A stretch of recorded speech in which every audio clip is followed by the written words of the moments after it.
হরে কৃষ্ণা। আপনাদের প্রত্যেকের গৃহে শ্রীমদ্ ভাগবত গ্রন্থ আছে তো?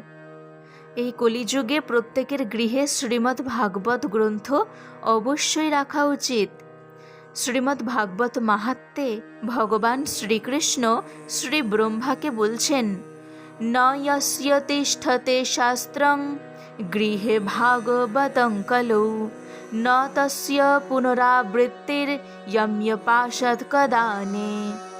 অর্থাৎ কলিযুগে যার গৃহে শ্রীমদ্ ভাগবত শাস্ত্র নেই, যমপাশ থেকে তার কখনো মুক্তি নেই। শ্রীমদ্ ভাগবত অমূল পুরাণ। শ্রীমদ্ ভাগবত হলেন সাক্ষাৎ স্বয়ং ভগবান। প্রত্যেকটি স্কন্দ ভগবানের প্রত্যেকটি অঙ্গ প্রত্যঙ্গ স্বরূপ। তাই কলিযুগে প্রত্যেকের গৃহে শ্রীমদ্ ভাগবত গ্রন্থ অবশ্যই রাখবেন।